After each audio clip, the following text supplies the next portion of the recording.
김신님, 헤어진 상대가 만약 연락이 오면 어떻게 대처를 해야 관계를 망치지 않고 대응할 수 있을까요? 이런 고민을 하시는 누나들은 이미 수시로 해봇 과정을 경험한 경우가 많을 거예요. 관계를 지키기 위해서 자신을 버리면서까지 상대를 맞춰주면서 노력했을 타입이죠. 설득도 해보고 회유도 해보고 찾아가서 빌기도 하고 다 해봤는데도 결국 안 되니까 또 한동안 힘들어 하다가 어느 순간 정신 차리면서 절대 내가 먼저 연락하긴 싫어, 이런 마음을 굳히게 됩니다.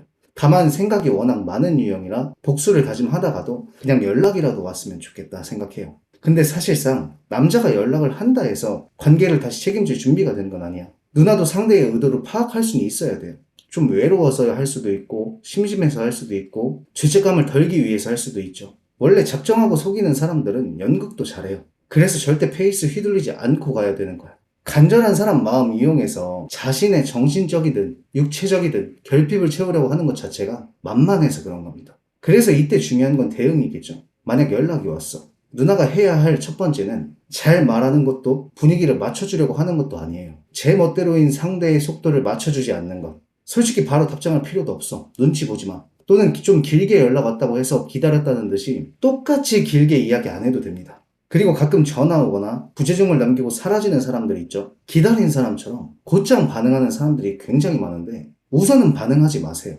용건 있으면 또 합니다. 그때 받으세요. 지금 이 타이밍에서 누나가 여유를 잃는 순간 관계의 주도권은 다시 넘어가요. 여기서 상대의 반응을 봐야 돼요. 답장이 조금 늦었을 때 상대가 조급해 하는지 아니면 흐름을 유지하는지, 대화가 깊어지지 않은 상태에서 갑자기 감정적으로 훅 드러내는지, 아니면 존중하고 조심스럽게 선을 지키는지. 만약 답장이 좀 늦었다고 서운한 티 내면서 보채고 또 지멋대로 의심하고 극단적으로 말한다면 자존심은 버리지 않는 선에서 분명 누나한테 원하는 게 있는 상태라는 거예요. 반대로 대화를 이어가려고 시도하고 관계를 함부로 끌고 가지 않는다면 적어도 누나의 존재를 가볍게 안 본다는 뜻이에요. 근데 이렇게 안 해본 사람들이라면 걱정은 될 거예요. 괜히 밀어냈다가 진짜 멀어지면 어쩌지? 솔직히 이 정도도 버티지 못할 사람이라면 다시 만나봤자 금방 변해.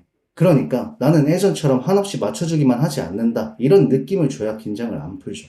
물론 직접적으로 말할 필요는 없어요. 행동으로만 인식시켜주면 됩니다. 속도, 반응, 감정 표현, 과하지 않는 선에서 이 세 가지만 지켜도 아무리 눈치 없어도 느끼죠. 예전이랑 달라졌구나. 물론 유형에 따라 다른 조치를 취하기도 해야 되는데 보편적으로는 그래. 현 시점에서 주도권을 잡을 수 있는 방법은 내가 급해지지 않는 위치에 서 있는 거야. 다시 만나든 진짜 끝나든 선택을 미룰 수 있는 쪽이 유리해집니다. 적어도 이왕이면 어떤 사람에게 진짜 그리워지는 사람으로 남아야지, 술 한 잔 걸쳤다고 이용 목적으로만 찾는 만만한 사람으로 남기에는 누나의 가치가 너무 괜찮은 사람이라 아까워요. 이제는 상대방 페이스에 말리지 않고 이 과정을 잘 해내신다면 관계는 망가지지 않죠. 그리고 연락이 온다고 해서 바로 아쉽다는 듯이 급하게 예전처럼 돌아가려고 발버둥 칠 필요 없어요. 남잔 이별을 진짜 후회하는 순간 간절해진 만큼 자존심 따위 지키지 않습니다. 감사합니다.